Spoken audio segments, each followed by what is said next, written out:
కనిపిస్తుందా? కనిపిస్తుంది. మధ్యలో ఒక 2 to 3 మినిట్స్ ఇంటరప్షన్ రావచ్చు. సో ముందర చెప్తున్నాను. కంటిన్యూ చేద్దాం. సో x=10, y=5, z=3 ఒక 3 వేరియబుల్స్ తీసుకున్నాను ఇక్కడ నేను. ఎక్స్ప్రెషన్ రాస్తాను. Next x is greater than y. Right? Suppose it true. Obviously 10 అనేది గ్రేటర్ దెన్ 5 కాబట్టి ట్రూ కాబట్టి మనకు ట్రూ వచ్చింది. అలాగే లెస్ట్ ఇప్పుడు ఇంకొక ఎక్స్ప్రెషన్ తీసుకుందాం. y greater than z. y అంటే 5 గ్రేటర్ దెన్ 3. ఆబ్వియస్లీ ట్రూ కదా? ట్రూ వస్తుంది. ఈ రెండు ఎక్స్ప్రెషన్ కంబైన్ చేయాలి, ఒకేసారి రాయాలనుకున్నాను అనుకోండి. First and y greater than z. జనరల్గా ఈ రౌండ్ బ్రాకెట్స్ ఎందుకు యూజ్ చేస్తామంటే ప్రెసిడెన్స్ ఇష్యూ సాల్వ్ చేయడం కోసం అనమాట. జనరల్గా ఏమవుతుందంటే ఇప్పుడు పెడ్మాస్ అంటారు. పారాన్సిస్ at exponent,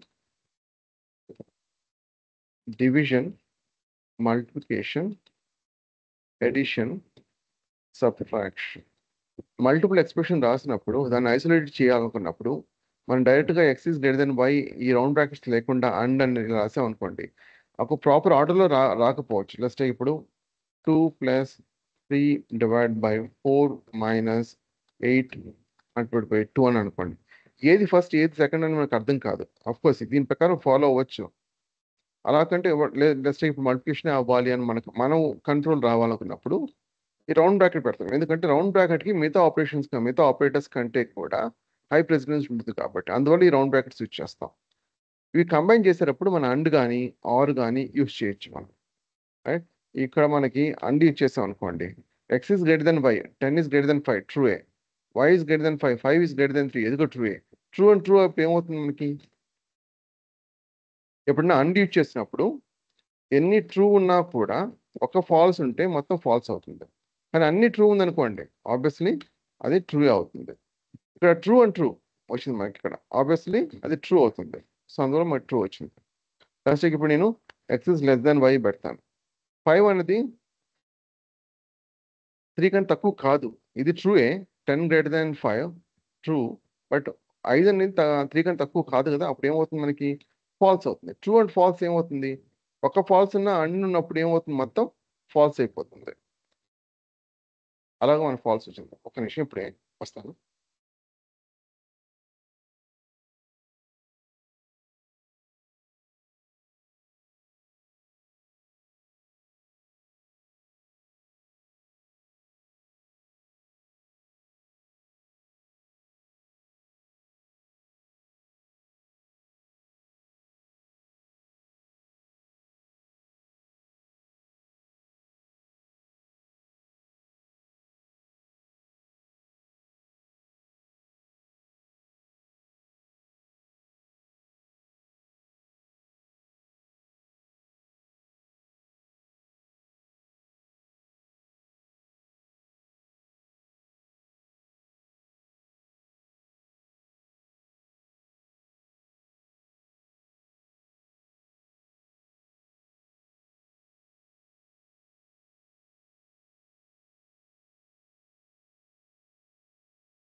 sorry. Okay. So ఇక్కడ మన ట్రూ అండ్ ఫాల్స్ వచ్చింది. ఎప్పుడైనా అండ్ ఉన్నప్పుడు ఒక ఫాల్స్ ఉన్నా మొత్తం ఏమవుతుంది? ఫాల్స్ అయిపోతుంది. అదే మనం ఆర్ యూజ్ చేసాం అనుకోండి, ఇక్కడ 2 ఎక్స్‌ప్రెషన్ కంబైన్ చేయడానికి యూజ్ చేయొచ్చని చెప్పాం కదా! True or false. మనం ఆర్ వచ్చినప్పుడు ఎప్పుడైనా సరే ఒక్క ట్రూ ఉన్నా కూడా మొత్తం ఏమవుతుంది మనకి? ట్రూ అవుతుంది. రైట్? సో దీంట్లో ఏమైనా క్వెషన్స్ ఉన్నాయా? అండ్, ఆర్ ఎలాగైతే మనం మల్టిపుల్ ఎక్స్‌ప్రెషన్ కంబైన్ చేయడానికి యూజ్ చేస్తాం అన్నది. అండ్, ఆర్‌ని బట్టి మనకి నేచర్ మారిపోతుంది. ఇక్కడే అండ్ యూజ్ చేసినట్లయితే మనకి ఏమైండేది? ఒక ఫాల్స్ ఉన్నా మొత్తం ఫాల్స్ అయిపోతుంది కదా! ఫాల్స్ వస్తుంది. ఇక్కడ ఆర్ యూజ్ చేసినప్పుడు మనకి ఏమైంది? True or false. ఒక ట్రూ ఉన్నా కూడా మనకి మొత్తం ట్రూ అయిపోతుంది అన్నమాట. రైట్? ఏమైనా క్వెషన్స్ ఉన్నాయా దీంట్లో? లేదు.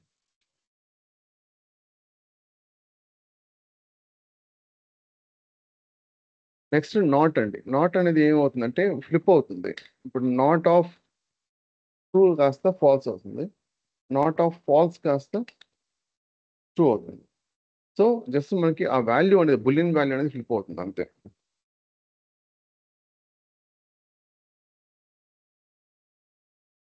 Logical operators. నెక్స్ట్ వచ్చేసరికి బిట్వైజ్ ఆపరేటర్. బిట్వైజ్ ఆపరేటర్స్ మీకు ఇంతకుముందు చెప్పిన విధంగా బిట్వైజ్ అండ్ అనేది ఇంపార్టెంట్. సారీ, బిట్వైజ్ నాట్ అనేది ఇంపార్టెంట్. మీకు అది డీప్ లెర్నింగ్‌లో వస్తుంది. అండ్ కొన్ని డేటా ఫ్రేమ్స్ దగ్గర కొన్ని కాన్సెప్ట్స్ దగ్గర వస్తుంది ఇది. ఆ పర్టిక్యులర్ పాయింట్ దగ్గర ఎక్స్‌ప్లెయిన్ చేస్తా. డీటెయిల్‌గా ప్రస్తుతానికి అది డిస్కషన్ ఉండదు. Assignment operators. అసైన్‌మెంట్ ఆపరేటర్స్ అన్నది ఇప్పుడు సపోజ్ x = 7 అనుకోండి. ఈక్వల్ టు కూడా అసైన్‌మెంట్ ఆపరేటర్. అసైన్‌మెంట్ అంటే ఏంటి? ఒక వాల్యూని ఇంకో వేరియబుల్‌లో అసైన్ చేయడం. రైట్? ఇది కేవలం సింగిల్ ఈక్వల్ టు అంటే కేవలం ఒక వాల్యూని అసైన్ చేయడం మాత్రమే కాదు. ఇంకా మోర్ కాంప్లెక్స్ అసైన్‌మెంట్ ఆపరేటర్స్ ఉన్నాయి. Plus equal to, minus equal to, multiplication, asterisk equal to, division equal to, modulo equal to, power of equal to. 1 by 1 చూద్దాం. నెక్స్ట్ ఇప్పుడు ప్లస్ చూద్దాం. ఇప్పుడు x అనేది ఏంటి? 7 కదా! మనం వాల్యూ ఫస్ట్ 7 అసైన్ చేసాం. ఇప్పుడు x = x + 3 plus equal to 3 అంటే అర్థం ఏంటి? x = x + 3. సో దీని యొక్క ఫుల్ ఫార్మే ఇది. x అంటే ఏంటి? 7. 7 + 3 అంటే 10.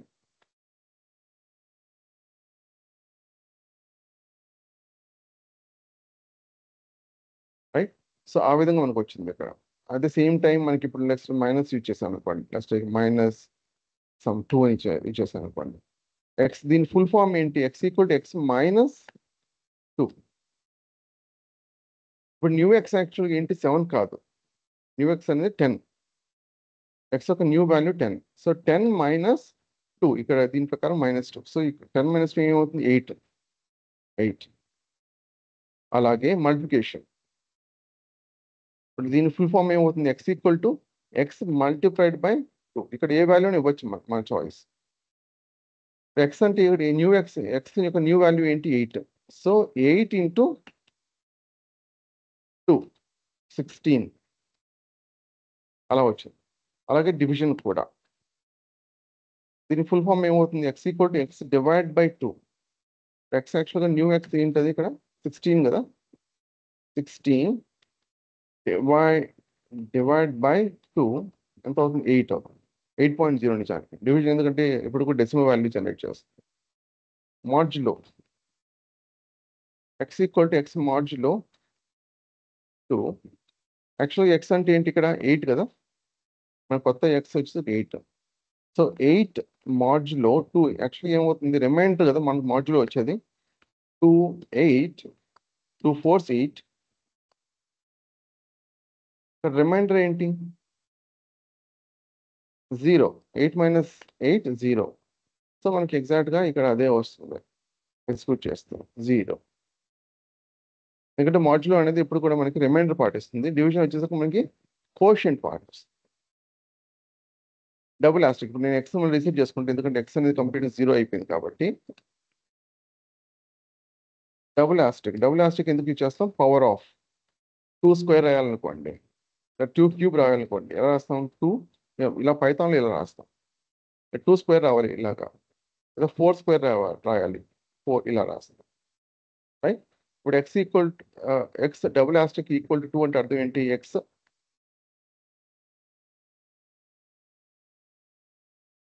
Double Austric 2. సో ఎక్స్ అప్పుడు ఏంటి 7/2. 7 స్క్వేర్ ఏమవుతుంది 49 అవుతుంది. 49. ఈ విధంగా మనం అసైన్మెంట్ ఆపరేటర్స్ యూజ్ చేద్దాం. ఏమైనా క్వశ్చన్స్ ఉన్నాయా అసైన్మెంట్ ఆపరేటర్స్లో?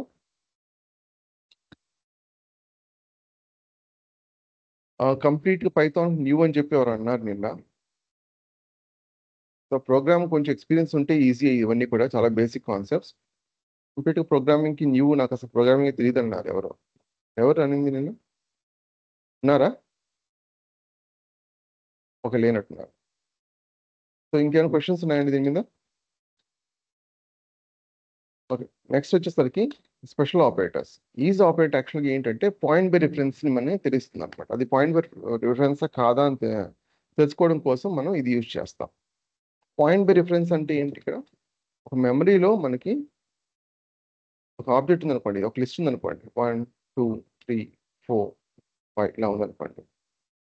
లేదా ఇంకొక తీసుకుంటున్నాను నేను, 1 2 3 4 5 ఉంది, రైట్? ఎక్స్ ఇక్కడ తీసుకుంటున్నాను and y equal to X అని తీసుకో. అంటే నేను జెడ్ అని డైరెక్ట్గా సపరేట్ ఒక ఆబ్జెక్ట్ క్రియేట్ చేయట్లేదు, ఎక్స్తో రిఫర్ చేస్తున్నా. ఎక్స్తో రిఫర్ చేస్తే ఏమవుతుందంటే వై సపరేట్ క్రియేట్ చేస్తాం కాబట్టి సపరేట్గా మెమరీలో ఇలా ఉంటుంది, ఎక్స్ సపరేట్ క్రియేట్ చేసాం కాబట్టి సపరేట్గా ఉంటుంది. బట్ జెడ్ మాత్రం ఏమవుతుందంటే ఎక్స్ రిఫర్ చేయడం వల్ల ఎక్స్కి పాయింట్ అవుట్ అవుతాం. అంటే ఇక్కడ డైరెక్ట్గా వాల్యూస్ అనేవి ఉండవు, 1 2 3 4 అలా ఉండవు, ఈ ఆబ్జెక్ట్కి రిఫర్ చేస్తుంది అనమాట. ఇప్పుడు ఈ ఎక్స్ని మాడిఫై చేశాను అనుకోండి, జెడ్ ఎఫెక్ట్ అవుతుంది. జెడ్ మాడిఫై చేశాను అనుకోండి, నిజానికి జెడ్ మాడిఫై చేయడం అంటే ఎక్స్ని మాడిఫై చేయడమే. రెండు కూడా మారిపోతాయి. వై అనేది కంప్లీట్గా సపరేట్ ఆబ్జెక్ట్ కాబట్టి దీనికి ఏం ఎఫెక్ట్ ఏమి ఉండదు. చూద్దాం అది ఎలా వర్క్ అవుతుంది అన్నది. ఫస్ట్ ఎక్స్ ఈక్వల్ టు 2 అని పెడుతున్నా. ఎక్స్ ఏమైంది? సారీ, ఇది పని చేస్తాను, డబుల్ అవుతుంది. ఏం చేయొచ్చు?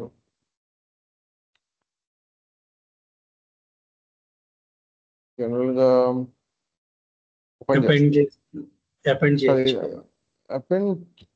అపెండ్ చేయడం అంటే యాక్చువల్గా నాకు కావాల్సింది ఏంటంటే ఇక్కడ ఈచ్ వాల్యూకి సమ్ వాల్యూని యాడ్ చేయడం కావాలి నాకు యాక్చువల్గా. అది కొన్ని ఆపరేషన్స్ ఏంటంటే మీకు డైరెక్ట్గా వర్క్ అవుతాయి, లేదా కాన్కెటెడ్ అయిపోతాయి, రెండు కంబైన్గా అయిపోతాయి. So X equal to let's take చూద్దాం.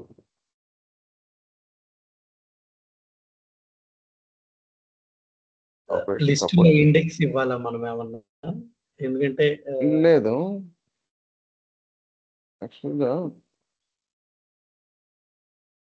ఎక్స్ ఈక్వల్ టు అంటే మళ్ళీ ఓవర్ రైట్ అయిపోతుంది. ఓకే, ఇలాగే ఉంచుతాం. సో లెట్స్ టేక్ 2 అని ఇస్తాను. ఇప్పుడు ఏమవుతుంది? కాన్కెటెడ్ అయింది, రైట్? వై చూడండి ఏం ఎఫెక్ట్ ఏం కాలేదు, రైట్? జెడ్ చూస్తే జెడ్ కూడా ఎఫెక్ట్ కాలేదా? ఏంటి ఆశ్చర్యంగా ఉంది. యాక్చువల్గా నేను చెప్పాలి పాయింట్ ఇది కాదు. X equal to 1 2 3 4 5.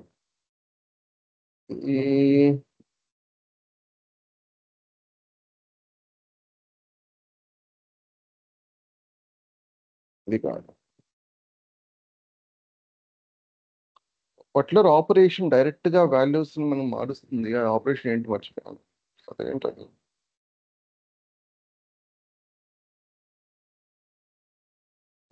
Mistake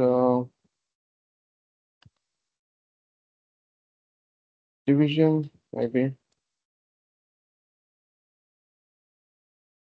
support వస్తుంది, డైరెక్ట్గా పాసిబుల్ కాదు. లిస్ట్ కాంపినేషన్ యూజ్ చేయొచ్చు,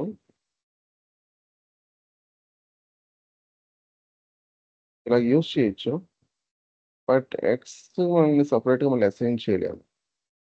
ఒక్క నిమిషం ఆ ఎగ్జాంపుల్ ఏంటి చూద్దాం ఒకసారి. స్పెషల్ ఆపరేటర్స్ ఇక్కడ ఏం యూజ్ చేశాను నేను?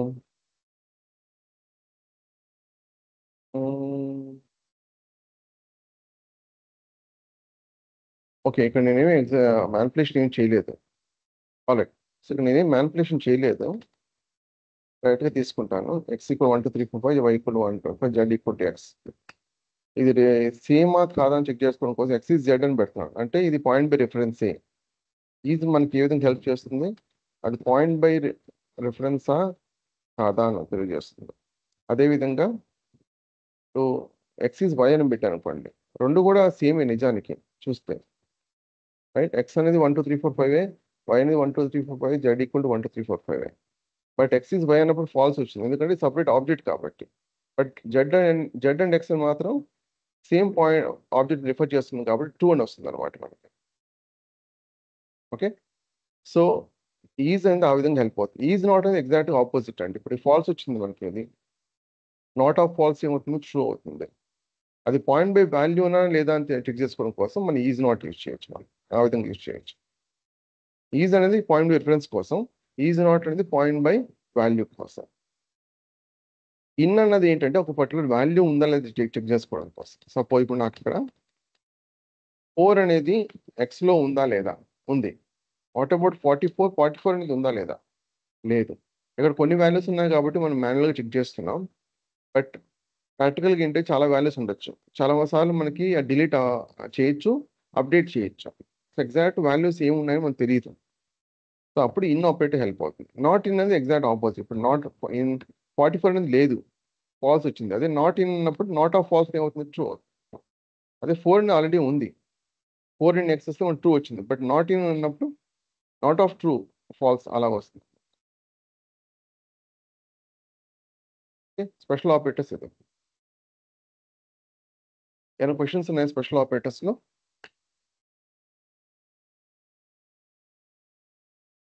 ఇప్పుడు మెమరీలో పాయింట్ అయింది అంటే దాని ASCII వాల్యూ స్టోర్ చేసుకుని ఉందా, లేదంటే వేరే సపరేట్ గా ఏమన్నా ఎందుకు ID రెండు ఈక్వల్ అవ్వలేదు?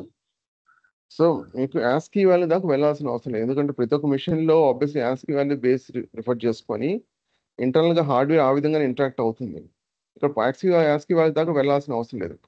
మెమరీలో ఆ ఆబ్జెక్ట్ అనేది సపరేట్గా క్రియేట్ అయిందా లేదా వేరే ఆబ్జెక్ట్కి ఇది పాయింట్ అవుట్ అయిందా అన్నది ఇంపార్టెంట్. ఈ సపరేట్ ఆబ్జెక్ట్ సేమ్ వాల్యూస్ అయినా కూడా ఈ సపరేట్ ఆబ్జెక్ట్స్ ఏమన్నా నేను మ్యానిపులేషన్ చేసినప్పుడు దీని మీద ఇదేం ఎఫెక్ట్ కాదు, అంటే సపరేట్ ఆబ్జెక్ట్ కాబట్టి. కానీ ఇది మాత్రం సపరేట్ ఆబ్జెక్ట్ కాదు కదా, పాయింట్ బై రిఫరెన్స్ కదా, సో చేంజెస్ అనేవి మా ఆబ్వియస్లీ జరుగుతాయి అనమాట. సో ID వాల్యూస్ సేవే ఉందండి ఏంటంటే వీటికి ID ఎగ్జాక్ట్లీ వాల్యూస్ అవును. సో సేమ్ ఐడి ఉంటుంది ఒకే దానికి, ఎక్స్ అండ్ వై జెడ్కి వచ్చి సేమ్ ఐడి ఉంటుంది, వైకి సపరేట్ ఐడి ఉంటుంది మీరు ఐడి పరంగా చూసినట్లయితే.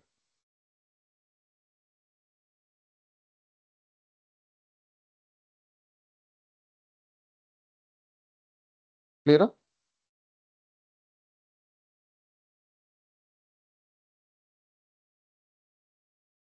ఆల్రైట్.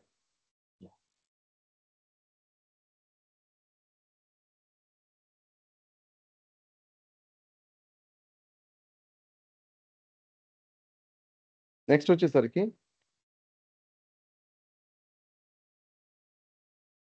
Mathematics library. యాక్చువల్గా మనం పైథాన్లో అంటే జనరేటివ్ ఏ కాదు, పైథాన్ అనేది ఎథికల్ హ్యాకింగ్లో కూడా యూజ్ చేస్తారు, వెబ్ డెవలప్మెంట్లో కూడా యూజ్ చేస్తారు. బట్ ప్రిడామినెంట్గా ఏఐలో ఎక్కువగా యూజ్ చేస్తుంటాం, ఏ అండ్ ఎథికల్ హ్యాకింగ్లో యూజ్ చేస్తుంటాం.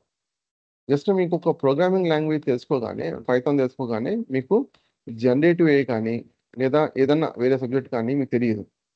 ఇది ఒక ప్రోగ్రామింగ్ లాంగ్వేజ్ మాత్రమే. అంటే ఇప్పుడు సపోజ్ మీకు తెలుగు తెలుసు అనుకోండి, లేదా ఇంగ్లీష్ తెలుసు అనుకోండి. ఇంగ్లీష్ తెలిస్తే ఫిజిక్స్ తెలుస్తుందా? సో అఫ్ కోర్స్ ఫిజిక్స్ వచ్చేసరికి ఇంగ్లీష్లో ఉండొచ్చు, లేదా తెలుగు కూడా ఉండొచ్చు. ఒక భాష తెలియగానే ఒక సబ్జెక్ట్ తెలుస్తుందని చెప్పలేం కదా. అఫ్ కోర్స్ ఆ పర్టికులర్ సబ్జెక్ట్ వచ్చేసరికి మనకి తెలుగులో కానీ ఇంగ్లీష్లో కానీ ఉండుండొచ్చు. అంత మాత్రం చేత ఆ సబ్జెక్ట్ వస్తుందని కాదు. అలాగే పైథాన్ వచ్చినంత మాత్రం జనరేటివ్ వస్తుందని కాదు. మీకు పైథాన్ కాకుండా ఇంకేం నేర్చుకోవాల్సి ఉంటుంది? అగైన్ మీకు రైట్ ఫ్రమ్ స్క్రాచ్ రాయాలనుకున్నట్లయితే మీకు మెషిన్ లెర్నింగ్ అల్గోరిథమ్స్ కానీ, డీప్ లెర్నింగ్ న్యూరల్ నెట్వర్క్స్ కానీ, ఏదైనా ఫంక్షన్ రాయాలనుకున్నప్పుడు ఆ ఫంక్షన్ స్పెసిఫిక్ మీరు రాయాల్సి ఉంటుంది. ఆ అవసరం లేకుండా జనరల్గా మోస్ట్ ఆఫ్ ది పర్పస్ కోసం మీకు అంటే మోస్ట్ ఆఫ్ ది నీడ్స్ అనేవి మీకు ఒక లైబ్రరీ ఆర్ మాడ్యూల్ ఫామ్లో వచ్చేస్తుంది. మీరు రైట్ ఫ్రమ్ స్క్రాచ్ బిల్డ్ చేయాల్సిన అవసరం లేదు. ఇప్పుడు ఐటీ ఇండస్ట్రీలో మెయిన్ ఇంపార్టెంట్ ఏంటంటే డోంట్ రీఇన్వెంట్ ద వీల్. అంటే మీరు ఆల్రెడీ ఒక రాసిన కోడ్ని మీరు మళ్ళీ రీఇన్వెంట్ చేయాల్సిన అవసరం లేదు. వాళ్ళకు ఆల్రెడీ షేర్ చేస్తుంటే సపోజ్ డీప్ లెర్నింగ్ ఉందనుకోండి, డీప్ లెర్నింగ్ పైథాన్లో రాయడం కంటే కూడా పైటార్చ్లో రాయడం బెటర్. ఎందుకంటే పైటార్చ్ అనేది అగైన్ పైథాన్ మీద బిల్డ్ అయింది. మీకు న్యూరల్ నెట్వర్క్ ఈజీగా బిల్డ్ చేసుకోవచ్చు. పైథాన్ మీద అదే మీ న్యూరల్ నెట్వర్క్ బిల్డ్ చేయాలనుకోండి, చాలా కోడ్ రాయాల్సి ఉంటుంది. దాని బదులు ఇలాంటి ఫ్రేమ్ వర్క్స్ యూజ్ చేయొచ్చు. ఇక్కడ మ్యాథమెటికల్ ఆపరేషన్ కోసం జస్ట్ ఒక ఎగ్జాంపుల్ కింద, అఫ్కోర్స్ మ్యాథమెటికల్ ఆపరేషన్ డైరెక్ట్గా పైథాన్లో మనం రాయొచ్చు, ఇంకా ఈజీగా కూడా ఉంటుంది. కానీ ఇక్కడ జస్ట్ ఎగ్జాంపుల్ కోసం ఎలా ఒక లైబ్రరీ యూజ్ చేస్తాం, మాడ్యూల్ ఎలా యూజ్ చేస్తాం అనే దాని మీద ఫోకస్ చేద్దాం. ఇప్పుడు ఒక మ్యాథ్ లైబ్రరీ ఉందనుకోండి, ఇంపోర్ట్ మ్యాథ్ అని ఇంపోర్ట్ చేసుకుంటే దానికి సంబంధించిన ఇప్పుడు ఇంపోర్ట్ మ్యాథ్ చేశాను, దానికి సంబంధించిన మ్యాథ్ డాట్ అని పెట్టి ట్యాబ్ టెస్ట్ చేసి దాంట్లో ఏం మెథడ్స్ ఫంక్షన్స్ ఉన్నాయో మొత్తం వచ్చేస్తుంది. Properties and methods complete list వస్తుంది. సపోజ్ ఇప్పుడు నాకు పవర్ కావాలి, యాక్చువల్ పైథాన్ ఎలా చేస్తాం, 2 double asterisk something 2 to the power 3. అదే మీకు మ్యాథ్ యూజ్ చేసినట్లయితే POW యూజ్ చేయొచ్చు. POW stands for power. 2, 3 ఇంకా 2, 3 పెట్టాను, అదే ఆర్డర్లో పెట్టాలి. 2, 3 8 సేమ్ రిజల్ట్ వచ్చింది కదా. అదేవిధంగా స్క్వైర్ రూట్ అనుకోండి, స్క్వైర్ రూట్ ఎలా చేస్తాం, మనం 625 స్క్వైర్ రూట్ కావాలనుకోండి, 625 స్క్వైర్ రూట్ కావాలంటే మనం 1/2 అంటే 1/2 చేయాలి. అప్పుడు ఎంత 25 వచ్చింది. సేమ్ అదే మ్యాథ్ డాట్ స్క్వైర్ రూట్ ద్వారా పొందొచ్చు. ఇది యాక్చువల్గా ఇది ఇంకా ఐ మీన్ ఇది దీనివల్ల రీడబిలిటీ పెరుగుతుంది.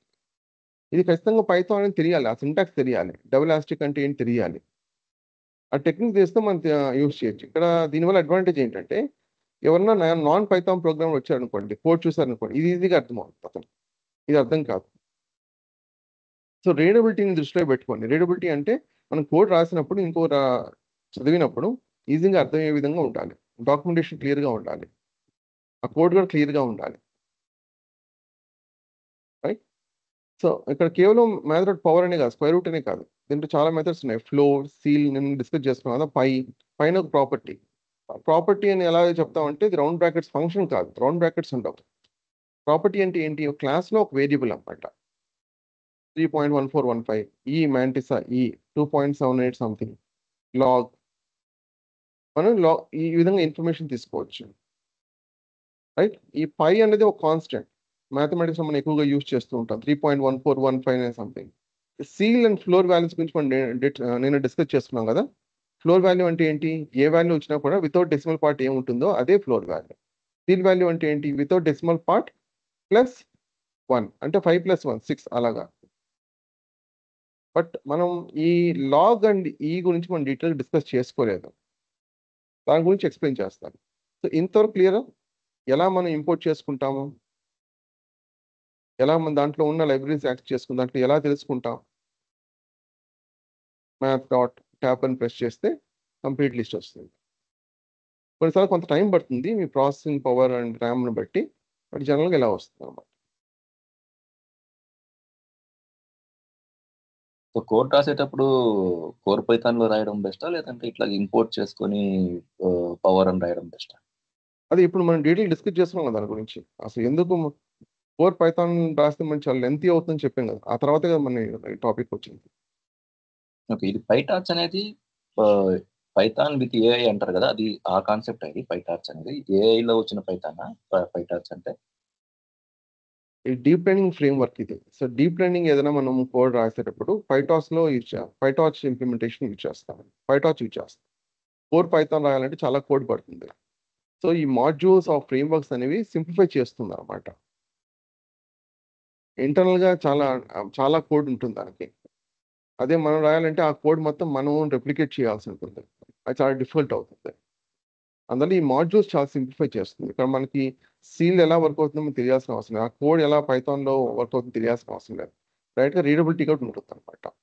జస్ట్ ఈ మాడ్యూల్ మనం ఈజీగా యాక్సెస్ చేసుకోవచ్చు, యూజ్ చేసుకోవచ్చు. జస్ట్ ఒక ఎగ్జాంపుల్ మాత్రమే. క్లియరా?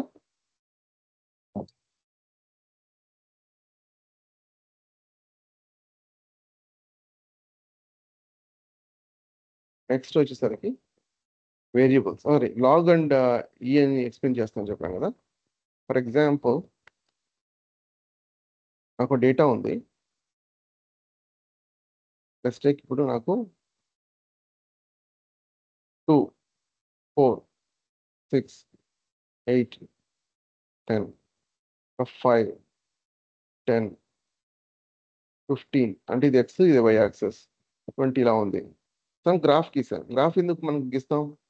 మెయిన్ పర్పస్ ఏంటి, డేటా మనకి మిలియన్స్ ఆఫ్ రికార్డ్స్ వచ్చినప్పుడు డైరెక్ట్గా మనం ఆ డేటా సెట్ చూసి అర్థం చేసుకోలేం. గ్రాఫ్ గీసాం అనుకోండి, అది ఏ ఫామ్లో ఉందో దాన్ని తెలుసుకొని దాన్ని బట్టి మనం అర్థం చేసుకోవచ్చు. డైరెక్ట్గా మనం డేటా సెట్ చూసి మనం అర్థం చేసుకునే విధంగా ఉంటే ఈ గ్రాఫ్స్ అనే అవసరం లేదు. కానీ అది పాసిబిలిటీ కాదు కదా. ఒక 10 lakh రోస్ ఉన్నాయనుకోండి, డేటా ఉందనుకోండి, దాన్ని చూసి వెంటనే మనకు అర్థమైపోతుంది ఈ డేటా దీంట్లో ఇక్కడ ఈ ఇష్యూ ఉంది లేదా ప్రాఫిట్ ఇంత వస్తుంది అని చెప్పగలవా? చెప్పలేం కదా. సో అప్పుడు ఈ గ్రాఫ్స్ ఉపయోగపడతాయి. కాకపోతే ఈ గ్రాఫ్లో మనం యూజ్ చేసేటప్పుడు యూనిట్స్ అనేవి చాలా ఇంపార్టెంట్. ఇక్కడ మనకి యూనిట్స్ ఏంటి? 2 యూనిట్స్. సో ఖచ్చితంగా ఈ రెండు డిస్టెన్స్ అంతా కూడా 2 యూనిట్సే ఉండాలి. ఇక్కడ 2 యూనిట్సే ఉండాల్సిన అవసరం లేదు. నేను ఇక్కడ 1, 2, 3, 4 అలాగే తీసుకోవచ్చు. జస్ట్ 1, 2, 3, 4 యాజ్ లాంగ్ యాజ్ ఆ యూనిట్ ఒకసారి మనం 1 తీసుకుంటే మొత్తం మిగతా చోటంతా కూడా ఆ డిస్టెన్స్ 1 ఉండాలి.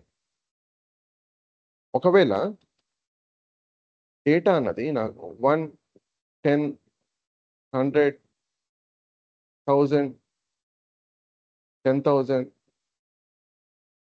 1 lakh ఇలా ఉందనుకోండి, అప్పుడు మరి గ్రాఫ్ ఎలా గీస్తాం? ఫస్ట్ 1 అన్నారు, ఓకే, ఇనిషియల్గా 0, 1, తర్వాత 10 అన్నప్పుడు ఇక్కడ యూనిట్ డిస్టెన్స్ ఏమైంది? ఇక్కడ 1 కదా. అప్పుడు 10 ఎక్కడ వస్తుంది? సమ్వేర్ ఇక్కడ వస్తుంది. 100 ఎక్కడ వస్తుంది? మరి ఎక్కడో థియరిటికల్ పాసిబులే కానీ ఎక్కడో వస్తుంది. అసలు విజువలైజేషన్ ప్లాట్ యొక్క పర్పస్ ఏంటి? విజువలైజేషన్ యొక్క పర్పస్ ఏంటి? ఆ డేటా డైరెక్ట్గా మనం చూసి అర్థం చేసుకోలేం కాబట్టి ఈ గ్రాఫ్.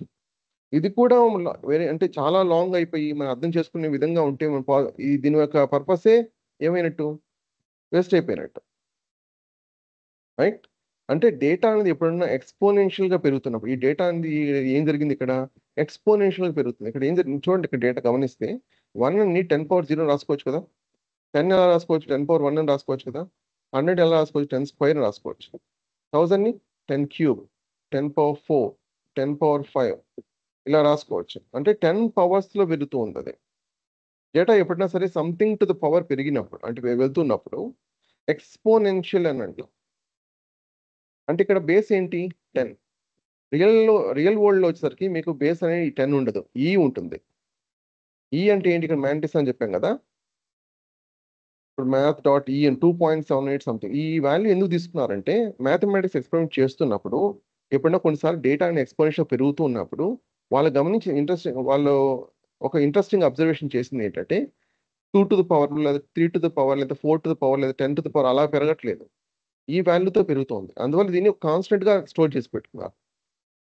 ఈ మ్యాంటిసా అంటారు అన్నమాట, దీన్ని ఎక్స్పోనెంట్ అంటారు, రైట్? ఈ అర్థమైంది కదా.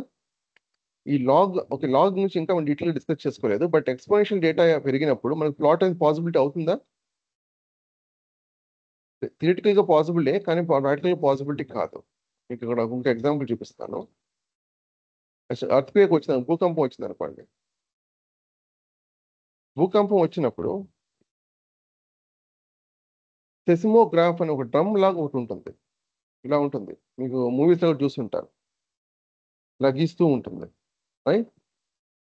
కొన్ని ఎర్త్క్వేక్ భూకంపం బేస్ సినిమా అలాంటివి కొన్ని ఉంటాయి. ఈ డ్రమ్స్ మీద మన గ్రాఫ్ వస్తూ ఉంటుంది. ఆ వైబ్రేషన్ బట్టి అది డ్రమ్ అనేది మూవ్ అయ్యి ఆ గ్రాఫ్ అనేది మనకు వస్తుంది అనమాట. యాక్చువల్గా ఈ డేటా అనేది నార్మల్ డేటా కాదు, యాక్చువల్ డేటా కాదు, లాగరిథమిక్ డేటా. నార్మల్ డేటా డైరెక్ట్గా డేటా తీసుకుంటే ఇష్యూ ఏంటి చూద్దాం ఒకసారి. అది ఎక్స్పోనెన్షియల్గా పెరుగుతుంది అనమాట. సపోజ్ యాక్చువల్గా డేటా ఎలా ఉంటుందంటే చూద్దాం. సపోజ్ రెక్టర్ స్కేల్ మీద 5.2 అని అనుకోండి, రెక్టర్ స్కేల్ 6.4 అని అనుకోండి, రెక్టర్ స్కేల్ మీద లెట్స్ టేక్ సంథింగ్ రైట్ 7.2 అలా అన్నారు అనుకోండి, రైట్? ఇప్పుడు వాల్యూస్ ఎలా ఉంటాయి చూడండి. ఇక్కడ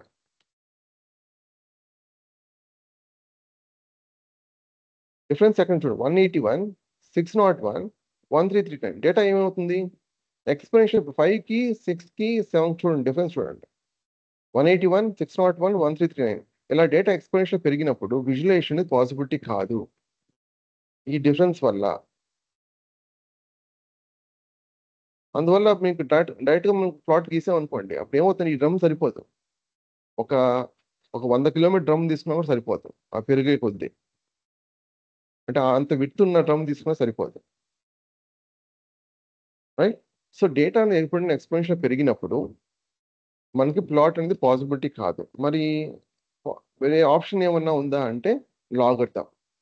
లాగర్థం ఏం చేస్తుందంటే, ఏదైనా ఒక లాగర్థం తీసుకున్నాం అనుకోండి, మనకి ఇప్పుడు డేటా 10 పవర్ పెరుగుతూ ఉంది కదా, 110 ఈవెన్ 10 పవర్ పెరుగుతుంది. సో బేస్ 10 కింద తీసుకోవాలి. సో మనం సపోజ్ ఈ వాల్యూ ఇచ్చామనుకోండి, 1 ఇచ్చామనుకోండి, అది ఏం ఇస్తుందంటే 0 ఇస్తుంది. ఎందుకంటే 10 పవర్ 0, ఈ పవర్ ఉంది కదా, పవర్ ఇస్తుంది అన్నమాట. సపోజ్ ఇప్పుడు 10 ఇచ్చామనుకోండి, ఇక్కడ దీని పవర్ ఏంటి, 1 ఇస్తుంది అన్నమాట, 1 ఇస్తుంది. సపోజ్ ఇక్కడ 100 ఇచ్చామనుకోండి, దీన్ని 100 దీని 10 పవర్ ఏంటి, 2 కదా, 100 ఇస్తే ఇక్కడ బేస్ 10 కాబట్టి 2 ఇస్తుంది. సో నిజానికి లాగర్థం ఏమిస్తుంది మనకి, ఈ బేస్ని బేస్ చేసుకొని దాన్ని ఎంత స్క్వైర్ చేస్తే, అంటే ఎంత పవర్ చేస్తే ఈ వాల్యూ వస్తుందో ఆ వాల్యూ ఇస్తాం అన్నమాట. దానివల్ల అడ్వాంటేజ్ ఏంటి మనకి, నేను ఇదే డేటా, సపోజ్ ఇదే డేటాని ఈ 110, 100, 1000 అలా తీసుకోకుండా డైరెక్ట్గా పాసిబిలిటీ కాదు కాబట్టి ఈ పవర్స్ మాత్రం తీసుకుంటాను. అప్పుడు ఏమవుతుంది మనకు, ఇది 0, ఇది 1, ఇది 2, ఇది 3, అప్పుడు గ్రాఫ్ పాసిబులే కదా. సేమ్ అదే విధంగా ఈ గ్రాఫ్ కూడా లాగరిథమిక్ డేటా మీద క్రియేట్ చేసింది. ఒకవేళ డైరెక్ట్గా డేటా మీద క్రియేట్ చేసాం అనుకోండి, ఏమవుతుంది, ఈ 181, 601, 133 డ్రమ్ సరిపోదు, అంత పెద్ద హ్యూజ్ వన్. అర్థమైందా? ఈ అంటే ఏంటి, లాగరిథమిక్ లాగ్ అంటే ఏంటి అన్నది. ఎందుకంటే ఈ లాగరిథం అన్న కాన్సెప్ట్ అర్థం చేసుకోవడం చాలా ఇంపార్టెంట్. ఎందుకంటే ఫ్యూచర్లో మీకు చాలా మెట్రిక్స్ లాగరిథమిక్ బేస్డ్ ఉంటుంది. వెంటనే మనం అర్థం చేసుకోవాల్సింది ఏంటి, అక్కడ డేటా ఎక్స్పోనెన్షియల్ పెరిగినప్పుడు మనం దాన్ని నార్మలైజ్ చేయడం కోసం మనం యూజ్ చేసిన మెథడాలజీ అని గమనించాలి,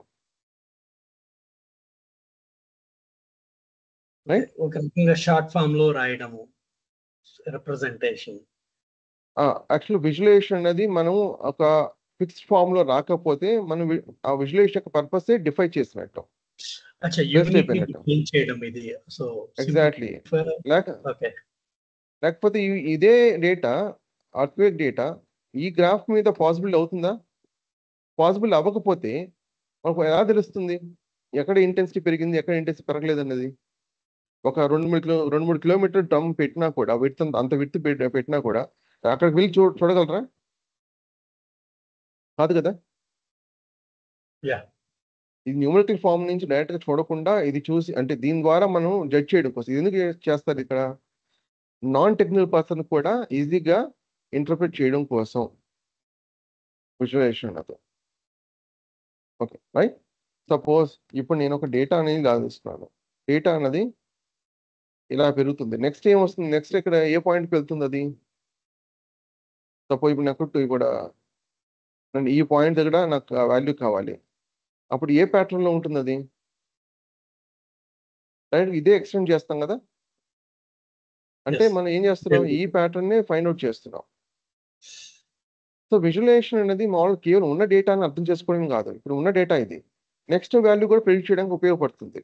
సో విజువలైజేషన్ చాలా ఇంపార్టెంట్ రోల్ ప్లే చేస్తుంది. కానీ ఈ విజువలైజేషన్ పాసిబుల్ కాకపోతే ఒక పర్టికులర్ లొకేషన్, ఒక పర్టికులర్ క్రంచ్ అంటే ఒక కన్ఫైన్డ్ ఫ్రేమ్లో నాకు రాకపోతే ఆబ్వియస్లీ నాకు ఈ ఇన్ఫ్లుయెన్స్ పాసిబిలిటీ కాదు, ఉన్న డేటా అర్థం చేసుకోలేను, అసలు ఒక పర్పసే డిఫై అయిపోయినట్టు, అసలు వేస్ట్ అయిపోయినట్టు. అర్థమైందా? మీకు చాలా చోట్ల మీకు లాగరిథం గురించి ఈ గురించి వినుంటారు, బట్ దానికి పర్పస్ మీకు తెలిసి ఉండకపోవచ్చు. ఈ లాగరిథం యొక్క పర్పస్ అర్థమైంది కదా.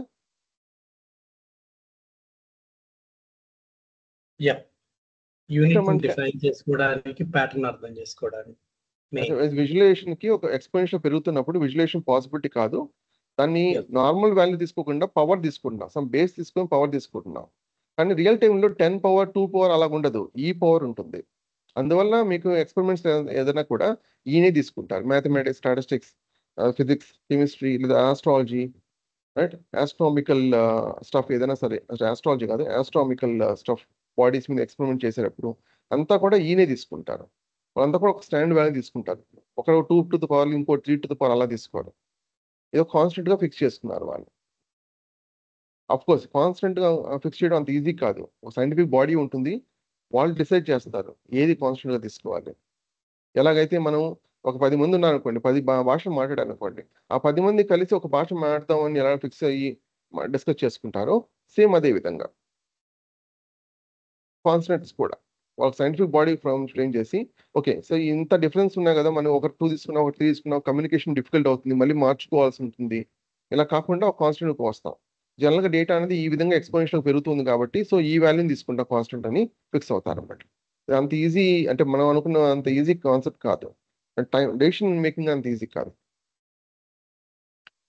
ఓకే, సో ఈ పార్ట్లో ఏమైనా క్వశ్చన్స్ ఉన్నాయా? అఫ్ కోర్స్ ఇంకా స్క్వేర్ రూట్ పవర్ కాకుండా సీని వాల్యూ కాకుండా పై కూడా చూసాం మనం. ఇవన్నీ కూడా చూసాం మనం. ఇక్కడ వచ్చేసరికి 2 మెయిన్ ఇంపార్టెంట్ థింగ్. ఒక లైబ్రరీని, ఒక మాడ్యూల్ని మనం మళ్ళీ రైట్ ఫ్రమ్ స్క్రాచ్ బిల్డ్ చేయాల్సిన అవసరం లేకుండా ఎలా యూజ్ చేసుకోవచ్చు. దానివల్ల రీడబిలిటీ పెరగడమే కాకుండా దానివల్ల వచ్చి చాలా మెథడ్స్ మనం ఇంటర్నల్గా మనం రైట్ ఫ్రమ్ స్క్రాచ్ రాయాల్సిన అవసరం లేదు, ఈజీగా రాసుకోవచ్చు. రైట్? అండ్ ఇదే ప్రాసెస్ మీకు మిగతా చోట కూడా రిపీట్ అవుతుంది. ఇక్కడ యాక్చువల్గా లైబ్రరీ ఏదైనా ఇంపోర్ట్ చేసినప్పుడు అలియాస్ నేమ్ కూడా ఇవ్వచ్చు ఏదైనా కావాలనుకున్నట్లయితే. ఇప్పుడు పైటార్చ్ ఉందనుకోండి, పైటార్చ్ ఇప్పుడు నేను చూపిస్తాను. పైటార్చ్ కాదు, మేబీ ఇంకేదన్నా ఒక ప్రోడక్ట్ చూపిస్తాను, అంటే ఏ విధంగా యూజ్ చేస్తారని తెలియడం కోసం.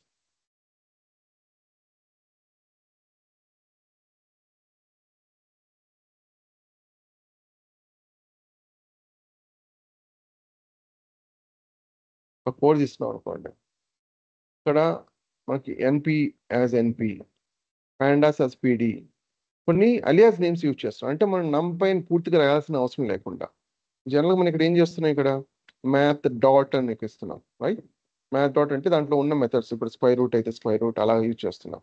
మ్యాథ్ అని రాయాల్సి ఉంటుంది. ఇక్కడ ఇంపోర్ట్ మ్యాథ్ యాజ్ ఎం అని రాసాం అనుకోండి, ఎం డాట్ అంటే ఇది ఇంకా ఇంపోర్ట్ అవుతూ ఉంది, ఇంపోర్ట్ అయింది, ఎం డాట్ అని పెడుతున్నాను. దాంట్లో ఉన్న మెథడ్స్ అని వస్తాయి. సో మనం పూర్తిగా రాయాల్సిన అవసరం లేదు.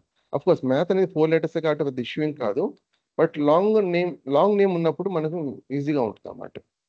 కొన్నిసార్లు ఏమవుతుందంటే ఆ లైబ్రరీ ఎవరైతే క్రియేట్ చేస్తారో, ఆ మాడ్యూల్ ఎవరైతే క్రియేట్ చేసి ఉంటారో వాళ్ళే అలియాస్ నేమ్ ఇచ్చుంటారు డాక్యుమెంటేషన్. ఇప్పుడు NumPy ఉంది, NumPy అని వెళ్తే ఆ డాక్యుమెంటేషన్ ప్రకారం ఫాలో అవుతాం అనమాట.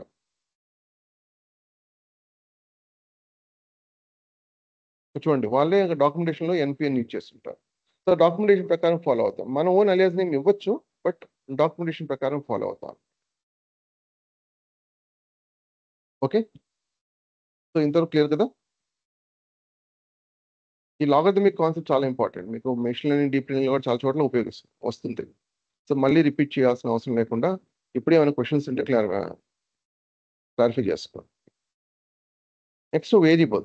ఒక వేరియబుల్లో మనం ఒక వాల్యూని అసైన్ చేస్తున్నాం. టైప్ చెక్ చేస్తే మనం చెప్పండి. ఇందాక ఈ ఎగ్జాంపుల్ లాస్ట్ 44 దాంట్లో ఉండే దాంట్లో సో మ్యాథ్ డాట్ లాగ్ 1 ఇదంటే 1339 అనేది బేస్. సో కాదు ఇది రివర్స్ ప్రాసెస్ చూపించారు అనమాట. యాక్చువల్గా మ్యాథ్ డాట్ ఈ పవర్ 7.2 ఉంది, 7.2 అన్నప్పుడు యాక్చువల్ వాల్యూ ఏంటి అని చూపించడం కోసం ఇది. బట్ ఈ 13379 యాక్చువల్ రివర్స్ ప్రాసెస్. ఈ 7.2 ఎలా వచ్చింది అని చెప్పడం కోసం మళ్ళీ ఈ వాల్యూని ఇచ్చి నేను మ్యాథ్ డాట్ ఈ ఇస్తే ఈ మ్యాథ్ డాట్ ఈ పవర్ ఎంత చేస్తే ఈ వాల్యూ వచ్చిందో అది. సో ఇది రివర్స్, ఇది 2 రివర్స్. ఇది చేస్తే ఈ 133 వచ్చింది, ఇది చేస్తే ఈ 7.2 వచ్చింది. అర్త్క్వేక్ లో 7.2 మాత్రమే కమ్యూనికేట్ చేస్తారు, యాక్చువల్ వాల్యూ అది కాదు ఇది. బట్ ఈ 7.2 ఎలా వచ్చింది? ఈ వాల్యూ ఇచ్చి వాళ్ళు మ్యాథ్ డాట్ ఈ ఇస్తే ఈ వాల్యూ వస్తుంది కదా, ఈ వాల్యూని కమ్యూనికేట్ చేస్తారు. అప్పుడు దీంట్లో బేస్ అంటే ఇందాక బేస్ అన్నారు కదా, 100 అనేది బేస్, 10 అనేది బేస్ అన్నారు కదా. ఇప్పుడు దీంట్లో లాగ్ ఆఫ్ ఇది మ్యాథ్ డాట్ ఈ అనేది బేస్, రైట్ సైడ్ లో ఉండేది బేస్. మ్యాథ్ డాట్ ఈ బేస్. ఎప్పుడైనా సరే మీకు ఎక్స్పెరిమెంట్స్, నేచురల్ ఎక్స్పెరిమెంట్స్ ఏదైనా సరే ఎవరైనా కమ్యూనికేట్ చేశారంటే, అంటే సైంటిఫిక్ బాడీ సమ్ ప్రొఫెసర్ ఇలా ఎక్స్ప్లెయిన్ చేశారంటే math.a అయి ఉంటుంది, వేరేది ఏమి ఉండదు. ఎందుకంటే వాళ్ళు ఒక కాన్స్టెంట్ ఆల్రెడీ చెప్పాం కదా, కాన్స్టెంట్ ఫిక్స్ అయ్యారు math.a. దీన్ని స్క్వేర్ రూట్ అనుకోవచ్చా అండి? ఇప్పుడు మనకి మ్యాథ్ అని పుట్టినప్పుడు వచ్చింది, ఎందుకంటే స్క్వేర్ రూట్ ఎక్స్పోనెన్షియల్ కి ఆపోజిట్ కదా. కెన్ కాదు, డిఫైన్ ఇన్ దట్ వే? అలా కాదు. సో దీని పవర్ ఎంత చేస్తే ఈ వాల్యూ వస్తుంది. నాకు ఎంత పవర్ చేస్తే math.e 7.2 చేస్తే నాకు ఈ వాల్యూ వచ్చింది. అంటే మీరు స్క్వేర్ రూట్ ఆ విధంగా వెళ్ళకండి. దానివల్ల ఏమవుతుందంటే మీకు అసలు ఎందుకు మనం చేస్తున్నాం అన్న పర్పస్ అసలు పర్పస్ ఉంటుంది. అసలు ఎగ్జామ్ యూనిట్ వాల్యూ డిఫైన్ చేయడానికి అర్థమైంది. ఒకసారి మళ్ళీ వీడియో రికార్డింగ్ చూడండి, మీరు క్లియర్గా ఎక్స్ప్లెయిన్ చేశాను. నేను ఎర్త్క్వేక్ ఎగ్జాంపుల్ తీసుకున్నాను, 5.2, 6.4, 7.2 తీసుకున్నాను. ఆ వాల్యూస్ యాక్చువల్గా ఏంటి అని చూసాను. సో ఈ వాల్యూస్ ఆల్రెడీ ఉన్నప్పుడు మనం ఎందుకు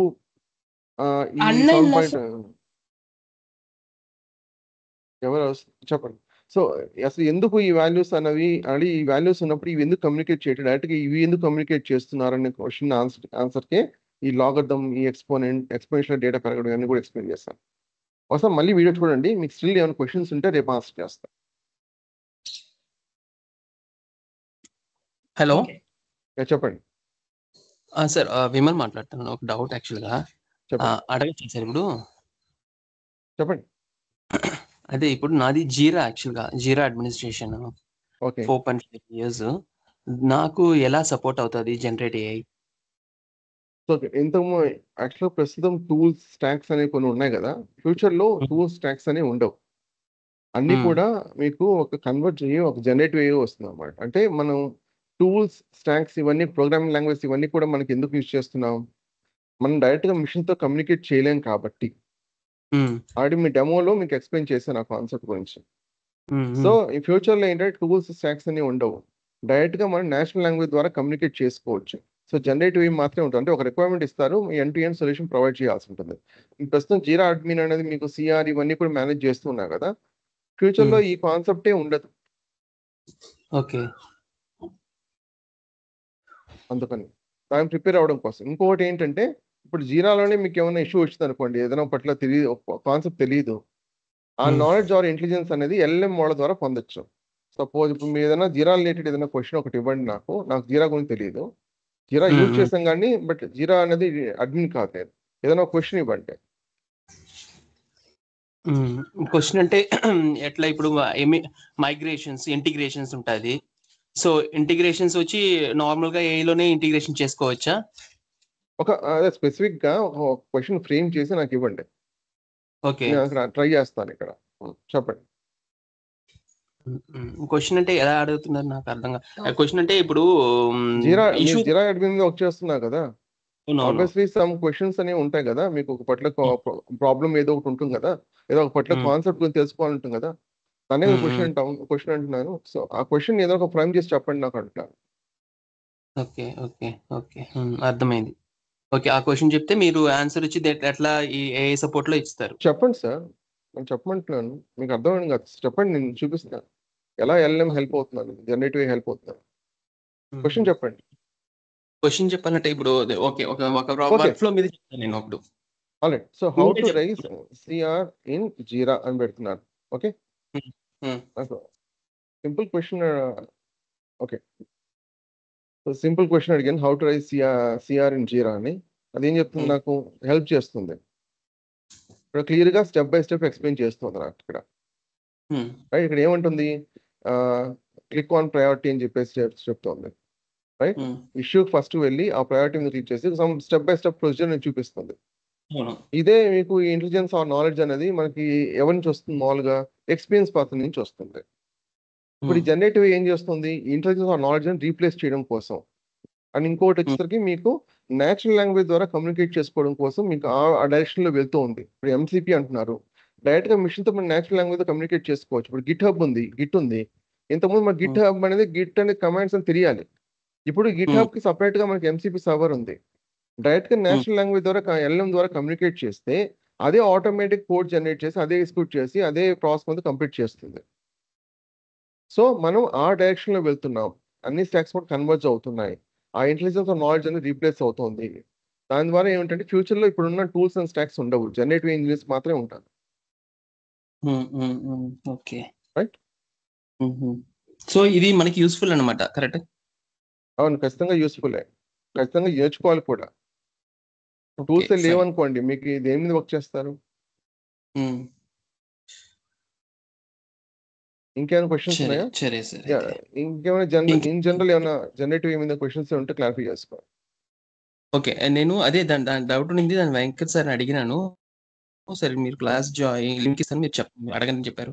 సరే అనేసి ఆల్రెడీ ఇప్పుడు డెమోలో ఉమ్, ఈ క్వశ్చన్ రైజ్ చేశారు, నేను ఆన్సర్ గా చేశాను. డెమో చూసినట్లేదు మీరు, ఒకసారి డెమో కూడా చూడండి. డెమో నేను సెషన్స్ రెండు, డెమో సెషన్ చూడండి, ఇంకోటి ఈ క్లాస్ 1 గా చూడండి, నిన్న సెషన్. లింక్స్ ఓకే పెడతారు, లింక్స్ లేకపోతే వాళ్ళు అడగండి, ప్రొవైడ్ చేస్తాను. అందరికి లింక్స్ Sure. వచ్చాయండి? Demo link and class link వచ్చిందా? రాలేదన్నారు నిన్న ఎవరు? వచ్చిందండి, పంపించారు. ఓకే, వాళ్ళు కాంటాక్ట్ అవ్వండి, వాళ్ళ వాట్సాప్ కమ్యూనిటీలో పెడతారు. మీకు కోర్స్ ఎన్రోల్ అయిన తర్వాత మీకు ఆ వాట్సాప్ గ్రూప్ సపరేట్ క్రియేట్ చేస్తారండి. Okay fine. కోర్స్ ఫీజ్ ఎంత అండి సార్? ఆ కోర్స్ ఫీజు గురించి మీరు ఇన్స్టిట్యూట్ కాంటాక్ట్ అవ్వాలండి. టెక్నికల్ ఓకే స్టఫ్ ఏదైనా ఉంటే నన్ను అడగచ్చు. Okay fine fine fine. ఇప్పుడు మనకి ఇప్పుడు జనరేటివ్ ఏ బెస్ట్ అంటున్నారు, ఏ చూసుకోవచ్చు అంటారు? ఇదే బెస్ట్ కదా మనకి జీరాకి అన్నిటికీ అడుగుతున్నాను. జీరాకి డెవలప్స్ కి అంతా మంచి జనరేటివ్ ఏ బెస్ట్ అనుకుంటారు? ఈ క్లాసే బెస్ట్ అంటారా? ఏలో జనరేటివ్ అయిన ఒక సబ్ డొమైన్ అన్నమాట. ఏలో ఇంకా చాలా వ్యాస్ట్ ఫీల్డ్స్ ఉన్నాయి. ఇప్పుడు హెల్త్ కేర్ ఉంది, రైట్? సో హెల్త్ కేర్ సంబంధించి మనం ఒక రోబోట్స్ కానీ లేదా అక్కడ నాలెడ్జ్ కానీ అక్కడ ఆ రిపోర్ట్ సపరేట్ గా, అది ఆల్గోరిథమ్స్, ఆ న్యూరల్ నెట్వర్క్స్ అన్ని కూడా సపరేట్ గా ఉంటాయి. ఆ డొమైన్ కూడా డిస్కస్ చేసుకోవట్లేదు. ఇది యాక్చువల్గా ఏంటంటే మనం అడ్రస్ చేస్తుంది ఏంటంటే ఈ జనరేటివ్ ఏ ద్వారా మనం నేచురల్ లాంగ్వేజ్ ద్వారా మిషన్ తో కమ్యూనికేట్ చేయడం అండ్ ఆ ఇంటెలిజెన్స్ తో నాలెడ్జ్ అని రీప్లేస్ చేయడం. దీనివల్ల మనకి ఎలా హెల్ప్ అవుతుంది? మనకి ప్రొడామినెంట్ గా సాఫ్ట్వేర్ ఇండస్ట్రీ ఫోకస్ బేస్ మీద ఇప్పుడు మోడల్స్ అన్ని ఉన్నాయి. ఇప్పుడు ఒక వెబ్ అప్లికేషన్ ఉంది, ఒక డెస్క్టాప్ అప్లికేషన్ ఉంది, ఒక మొబైల్ అప్లికేషన్ ఉంది, లేదా మీలాగా ఒక టికెటింగ్ టూల్ జీరా మీద వర్క్ చేస్తున్నారు, లేదా సర్వీస్ నో మీద వర్క్ చేస్తున్నారు, లేదా పవర్ బిఐ మీద వర్క్ చేస్తున్నారు అనుకోండి. దాని అసిస్టెన్స్ కావాలి. ఇంతకుముందు ఏంటి, ఒక 3 to 4 years ఎక్స్పీరియన్స్ కావాల్సింది, ఇప్పుడు అవసరం లేదు. జస్ట్ 3 to 6 months మీరు బేసిక్ నాలెడ్జ్ నేర్చుకుంటే ఈ టూల్ ద్వారా మీరు ఎక్స్పీరియన్స్ అనేది ఇక్కడ రీప్లేస్ చేసుకోవచ్చు. అక్కడ as per step by step instruction ఇస్తుంది, ఫాలో అయితే సరిపోతుంది. ఓకే అలాగా. Okay okay fine fine sir. ఇంకేమైనా క్వశ్చన్స్ ఉన్నాయండి ఇన్ జనరల్ జనరేటివ్ ఏ మీద మిగతా వాళ్ళకి? సార్ యాక్చువల్గా మన కోర్సులో ఎంసీపీ అని ఉంది, అదేంటి సార్? అవును, మోడల్ కాంటాక్ట్స్ ప్రోటోకాల్ అని చెప్పేసి, అది కమ్యూనికేషన్ కోసం. సపోజ్ ఇప్పుడు మీరు నేను ఏ లాంగ్వేజ్ లో మాట్లాడుకుంటున్నాం? తెలుగు, నేచురల్ తెలుగు. ఒక కామన్ స్టాండర్డ్ లాంగ్వేజ్ మనం ఫిక్స్ చేసుకున్నాం, ఈ బ్యాచ్ తెలుగులోనే ఉంటుంది అని, రైట్? లేదా ఇప్పుడు మీరు తమిళ్లో మాట్లాడారనుకోండి, నేను తెలుగులో మాట్లాడాను, ఏమవుతుంది? క్లాష్ అవుతుంది. క్లాష్ అవుతుంది. క్లాష్ అయినప్పుడు సొల్యూషన్ ఏంటి? No solution. ఒక స్టాండర్డ్ తీసుకొస్తే సరిపోతుంది కదా. ఇప్పుడు ఒక 6 మంది ఉన్నారు ఇక్కడ, 6 మంది 6 భాషలు మాట్లాడారు అనుకోండి, ఈ 6 మంది కూర్చొని మనం డిసైడ్ చేసుకుని ఒక భాషలో కామన్ లాంగ్వేజ్ లో మాట్లాడుకుందాం అనుకోండి, తెలుగులో మాట్లాడదాం అనుకున్నాను అనుకోండి, అందరూ తెలుసు తెలుసు తెలుసు తెలుసు అనుకుందాం. అలాగే మీకు ఇక్కడ ఎంసిపి కూడా ఒక స్టాండర్డ్ ప్రోటోకాల్. దేనికోసం? కమ్యూనికేషన్ కోసం. ఇంతకుముందు సపోజ్ ఇప్పుడు నాకు స్లాక్ కమ్యూనికేట్ చేయాలి, రైట్? గూగుల్ డ్రైవ్ కమ్యూనికేట్ చేయాలి, గిట్ హబ్ కమ్యూనికేట్ చేయాలి. ఏం చేస్తారు? దీనికి సపరేట్గా ఏపీఎస్ ఉండేవి. ఏపీఎస్ ఉంటాయి, అట్ ది సేమ్ టైం మనం కోడ్ రాయాలి. ఏమని కోడ్ రాయాలి? ఈ ఏపీఐ ఏ విధంగా ఉంటుందో ఆ ఏపీఐ రాసి కమ్యూనికేట్ చేయాల్సి ఉంటుంది. ఇది సపరేట్ కమ్యూనికేషన్ ఉంటుంది. దయచేసి మ్యూట్ చేసుకోండి, నాయిస్ వస్తుంది. క్వశ్చన్స్ ఏమంటే అది మ్యూట్ చేసుకోండి. దీనికి సపరేట్గా ఏపీఐ ఉండేది, మనం సపరేట్ ఫంక్షన్స్ రాయాల్సి వచ్చేది దాన్ని యూజ్ చేసుకోవడం కోసం. అగైన్ దీనికి సపరేట్గా ఉండేది. సమ్ టెక్నికల్ నాలెడ్జ్ కూడా అవసరం ఉండేది. ఇప్పుడు ఎంసీపీ ఏం చేస్తుందంటే దానికి సపరేట్గా సర్వర్స్ క్రియేట్ చేస్తారు. మనం ఎల్ఎం ద్వారా, నేచురల్ లాంగ్వేజ్ ద్వారా, రైట్? లెట్స్ టేక్, నాకు ఒక రిపో క్రియేట్ చేయి అని చెప్పాను అనుకోండి, అది రిపో క్రియేట్ చేస్తుంది. జనరల్గా రిపో క్రియేట్ చేయాలంటే గిట్హబ్ రిపో క్రియేట్ చేయాలనుకోండి, రిపో క్రియేట్ చేయాలనుకోండి, ఆబ్వియస్లీ సమ్ టెక్నికల్ నాలెడ్జ్ అవసరం కదా. కమాండ్స్ తెలియాల్సి ఉంటుంది. అట్లీస్ట్ మనకు గిట్హబ్ ఆ యూజర్ ఇంటర్ఫేస్ తెలియాల్సి ఉంటుంది.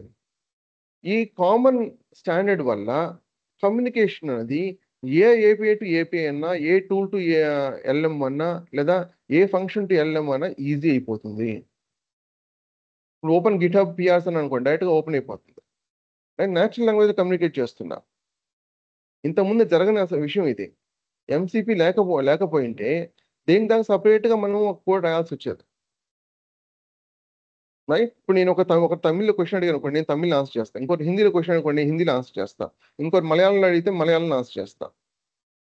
లేదా మలయాళం తెలియకపోతే మలయాళం నేర్చుకొని ఆన్సర్ చేస్తాను. అలా ఉండేది. అలా కాకుండా స్టాండర్డ్ లాంగ్వేజ్ మనం కన్ఫర్మ్ అయిపోయాం అనుకోండి, అప్పుడు ఈజీ అయిపోతుంది కదా మన కమ్యూనికేషన్ అనేది. అలాగే ఎంసీపీ కూడా ఒక స్టాండర్డ్ లాంగ్వేజ్ లాంటిది. ఇంతకుముందు ఏలో ఉందా అంటే లేదు. అది ఇప్పుడు మన టీసీపీ ఐపీ వినుంటారు కదా, దేనికోసం? అది నెట్వర్క్ కమ్యూనికేషన్ కోసం, అవునా? దానికి ముందర కూడా చాలా ఉండేవి, దాని తర్వాత కూడా చాలా రావచ్చు. బట్ ఇదంతా కూడా ఎందుకు? స్టాండర్డ్ కమ్యూనికేషన్ కోసం. అర్థమైందా ఎంసీపీ అంటే ఏంటనేది? Yeah sir, thank you. ఇంకేమైనా క్వశ్చన్స్ ఉన్నాయి? యాక్చువల్గా చాలా టాపిక్ వేరే టాపిక్ డిస్కస్ చేద్దాం అనుకున్నా, బట్ ఓకే. జనరేటివ్ ఏమైంది, ఇంకా చాలా క్వశ్చన్స్ ఉండొచ్చు, ఇప్పుడే క్లారిఫై చేసుకోండి. యాక్చువల్ 2 సెషన్స్ ఫ్రీ సెషన్స్ ఉంటాయి. ఈరోజు లాస్ట్ సెషన్ ఫ్రీ సెషన్ ఇది. రేపటి నుంచి మీరు ఎన్రోల్ అవ్వాల్సి ఉంటుందండి. న్యూ లింక్ రావచ్చు. ఆ లింక్ కోసం మీరు ఒకసారి కాంటాక్ట్ అవ్వండి ఇన్స్టిట్యూట్. ఎలా ఎన్రోల్ అవ్వాలని కూడా ఒకసారి మీరు కాంటాక్ట్ అవ్వండి ఇన్స్టిట్యూట్. ఈ రోజు ఏమైనా మీకు మిగతా ఏమైనా జనరేటివ్ ఏ గురించి, ఏఐ గురించి, డేటా సైన్స్ గురించి ఏమైనా క్వశ్చన్స్ ఏమైనా ఉంటే అడగండి. 5 minutes మన టైం. సో డేటా సైన్స్ కి ఏఐకి డిఫరెన్స్ ఓన్లీ టూల్స్ డిఫరెన్స్ ఏనా, లేదంటే ఇంకేమైనా డిఫరెన్స్ ఉన్నాయి? అక్కడ డిస్ట్రిబ్యూట్ సిస్టమ్ హ్యాండిల్ చేస్తాం కాబట్టి ఆ టూల్స్ వేరేగా ఉంటాయి. ఈ పాయింట్ అడ్రస్ చేశాను అనుకుంటా. స్పార్క్, హడూప్, పిగ్, స్కూప్ ఇలాంటివి యూజ్ చేస్తుంటాం. ఇక్కడ మనకి సింగిల్ సిస్టమ్ని యూజ్ చేస్తాం కాబట్టి మనకి ఆ టూల్ స్టాక్ అనేది స్పార్క్ ఇవన్నీ యూజ్ చేయాల్సిన అవసరం లేదు. ప్రస్తుతానికి ఏంటంటే జీపీయూస్ వచ్చిన తర్వాత, దాని ఇంపార్టెన్స్ పెరిగిన తర్వాత సింగిల్ మిషన్లో మనం ట్రైన్ చేయొచ్చు. అందువల్ల డిస్ట్రిబ్యూట్ సిస్టమ్కి ఇంపార్టెన్స్ తగ్గిపోయింది. ఫ్యూచర్లో అది ఉండకపోవచ్చు. ప్రస్తుతానికి డేటా సైన్స్ అంటే డేటా ఇంజనీరింగ్ మాత్రమే. డేటా సైన్స్ నిజంగా హ్యాండిల్ చేయట్లేదు వాళ్ళు. డేటా సైన్స్ అంటే ఏంటి? డిస్ట్రిబ్యూట్ సిస్టంలో data reading, data cleaning, data pre processing మాత్రమే కాదు, మిషన్ లెర్నింగ్, డీప్ లెర్నింగ్ కూడా హ్యాండిల్ చేయడం. కానీ ఇప్పుడు ఏం చేస్తున్నారు వాళ్ళు? డేటా సైన్స్ అంటే డేటా ఇంజనీరింగ్ పార్ట్ మాత్రమే. అంటే మల్టిపుల్ ఫైల్స్ వస్తాయి మనకి, మల్టిపుల్ ఫార్మాట్స్లో ఉండొచ్చు. అవన్నీ కంబైన్ చేసి ఒక ప్రాపర్ ఫార్మాట్లో పెట్టాలి, అంతే. దానికోసం మనం స్పార్క్ యూజ్ చేస్తున్నాం. కానీ యాక్చువల్గా స్పార్క్ పర్పస్ అది కాదు. మిషన్ లెర్నింగ్, డీప్ లెర్నింగ్ కూడా ఇంప్లిమెంట్ చేయడం, బట్ కన్ఫైన్ అయిపోయింది. ఎందుకని? ఇంతకుముందు ఒక సిస్టంలో మనం హ్యాండిల్ చేయలేం కాబట్టి డిస్ట్రిబ్యూట్ సిస్టమ్ వచ్చింది.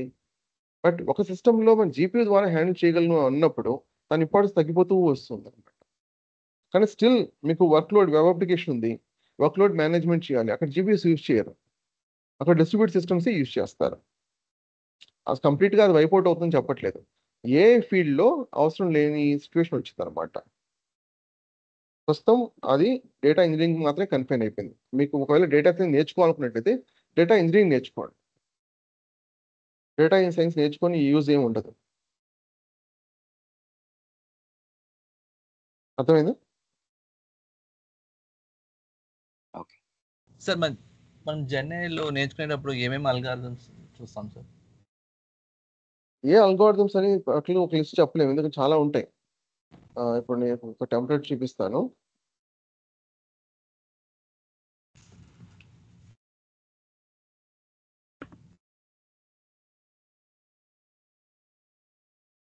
ఒక రిగ్రెషన్ టెంప్లెట్ చూపిస్తాను నేను. ఇదంతా కూడా ఒక ప్రాజెక్ట్. ఇది ఇక్కడ నేను ఏ అల్గోరిథమ్స్ యూజ్ చేశాను? Lasso, ridge, elastic net, random forest, gradient boosting, decision tree. So 6 algorithms use చేశాను. కాబట్టి మీ ఫ్యూచర్లో ఇంకా యాడ్ చేసుకోవచ్చు. ఇవన్నీ కూడా అల్గోరిథమ్సే, రైట్? సో ఇక్కడ నేను 6 అల్గోరిథమ్స్ యూజ్ చేశాను రిగ్రెషన్కి. అలాగే మీ క్లాసిఫికేషన్ కూడా 6 7 ఉండొచ్చు. అలా ఎన్ని అల్గోరిథమ్స్ కావాలంటే అన్ని అల్గోరిథమ్స్ యూజ్ చేసుకోవచ్చు. మనం వచ్చేసరికి ఏ అల్గోరిథం అనేది మనం ఫోకస్ చేయం. ఒక సిస్టమ్ క్రియేట్ చేసుకుంటాం. ఆ సిస్టమ్ అనేది ఏ డేటా ప్రొవైడ్ చేసినా కూడా ఆటోమేటిక్గా మనం యాక్యురసీ బేస్ మీద, ఇప్పుడు మీకు ఈ అల్గోరిథమ్స్ ఏం తెలియపోయినా పర్వాలేదు, దీంట్లో ఏది హై ప్రపోర్షన్ వచ్చింది మనకి? ఆటో స్కోర్ మీద ఫోకస్ చేయాలి. ఇది ప్రపోర్షన్లో ఉంది. సో ఇక్కడ నాకు 0.96 వచ్చింది. ఇక్కడ నాకు గ్రేడియంట్ బూస్టింగ్ డీటెయిల్ తిరిగిపోయినా కూడా ఇది ఎక్కువ యాక్యురసీ వచ్చింది కాబట్టి ఇది తీసుకుంటాను. సో ఇంతకుముందు ఎలా ఉండేదంటే డేటాని తీసుకొని డేటా అర్థం చేసుకొని ఈ డేటాకి ఏ అల్గోరిథం ఫిట్ అవుతుందో దాన్ని బట్టి డిసైడ్ చేసేవాళ్ళు. ఇప్పుడు ఏంటంటే గ్రిడ్ క్రియేట్ చేసుకుంటున్నాం. గ్రిడ్ క్రియేట్ చేసుకొని ఏ డేటా ఇచ్చినా కూడా ఈ అల్గోరిథమ్స్ అని ఫిట్ చేస్తాను. ఆబ్వియస్లీ ఈ యాక్యురసీ ఒకవేళ సరిగ్గా ఫిట్ అవ్వలేదంటే యాక్యురసీ తగ్గిపోతుంది కదా, 0.6 అని అలా రావచ్చు. యాక్యురసీ ఫిట్ అయిందంటే అర్థం ఏంటి? ప్రాపర్ యాక్యురసీ వచ్చినట్టు కదా, దాన్ని బట్టి డిసైడ్ చేస్తాం. ఇది మోర్ ప్రాక్టికల్ వే. క్లియరా?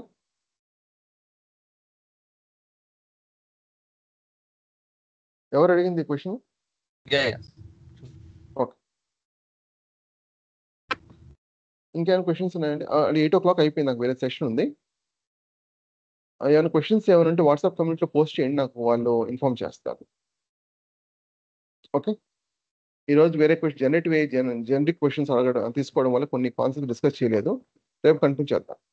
దయచేసి ఇంట్రెస్ట్ ఉన్న వాళ్ళు ఎన్రోల్ చేసుకోండి. Right, thanks.